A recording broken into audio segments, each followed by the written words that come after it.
Good day, I'm John Carlay Harina from BITC Pet second year, and this is my final exam in Computer Hardware Application. This is a motherboard, and I will discuss its definition, parts, function, troubleshooting, and installation. Description of motherboard.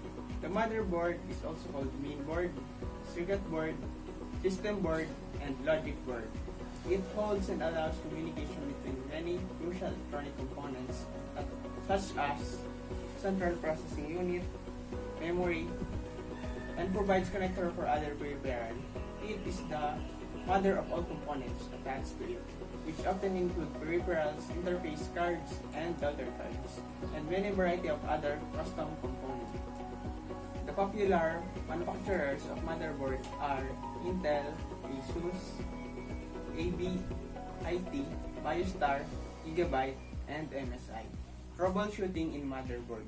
Motherboard fails, not often, but motherboards and motherboard component can die from many causes. One is time, dust, cut hair, or simply slight manufacturing defects. Installing cards, flexing the motherboards one time too many when swapping out ROM or drives. Any of these factors can cause motherboard to fail. The motherboard is hardworking, often abused component of the PC. The motherboard should provide bedrock stability for the system. If it's even remotely buggy or problematic, rid of it.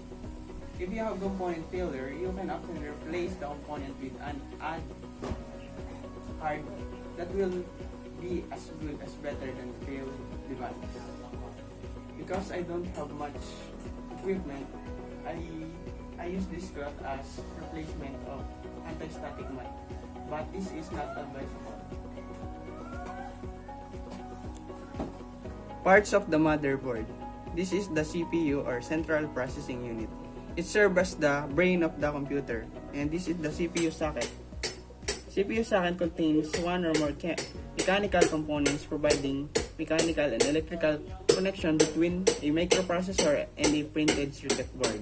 This allows for placing and replacing Central Processing Unit without soldering.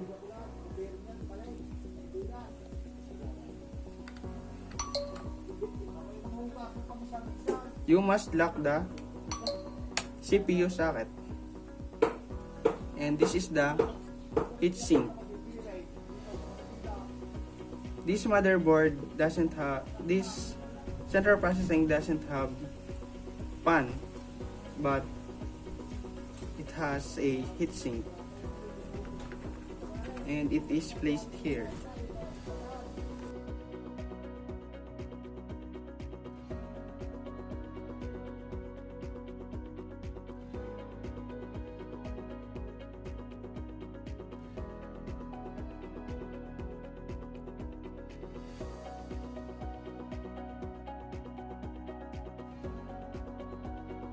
These are the memory slot, and this is the memory.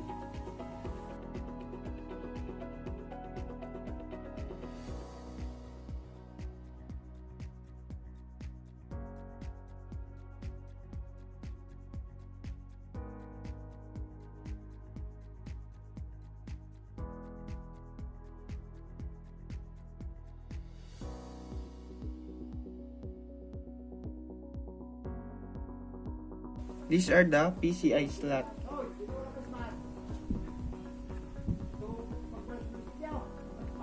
These are the SATA ports or serial ATA. This is a computer bus interface that connects host bus adapters to mass storage devices such as hard disk drive, optical drive, and solid state drive. This is the front panel, a system that controls the hard disk drive activity lights, power on light, reset button, and USB port. This part connects to the motherboard for power and communication, with the color-coded cables identifying precise connection points. This is the CMOS battery.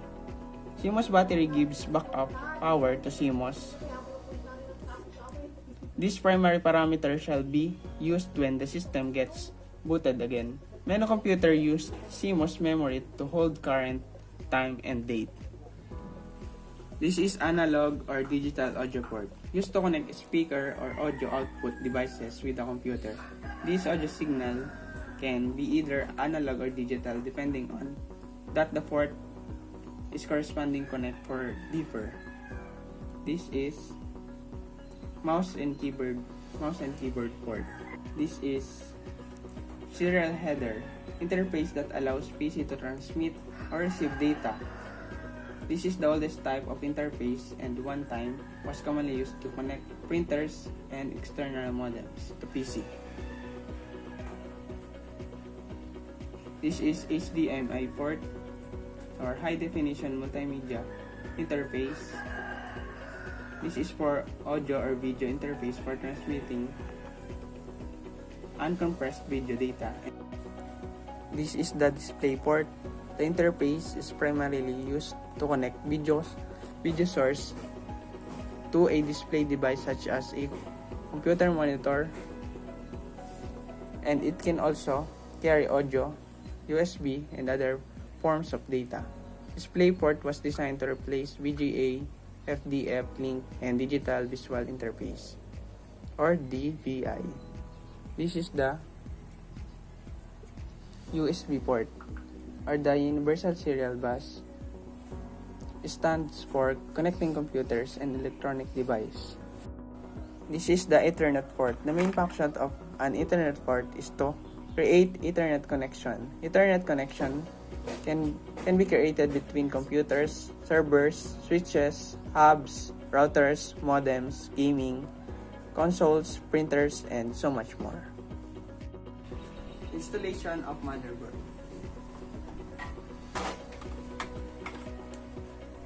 Keep track on your screws and the mounting holes. These are the mounting holes of the motherboard.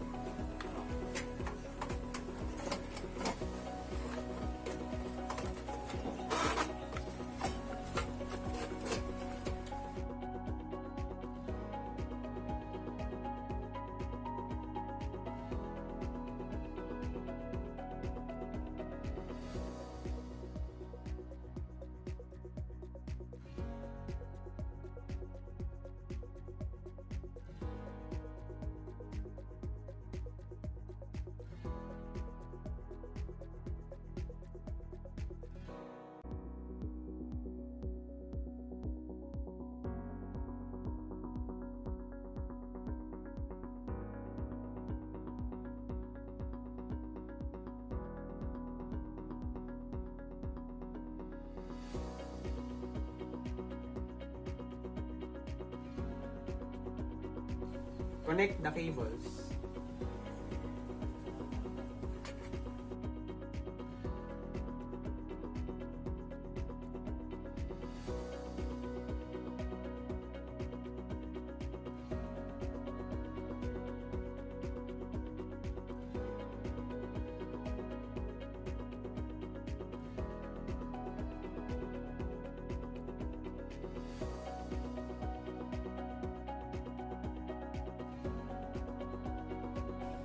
This is a DVD ROM drive and I will install it in the case.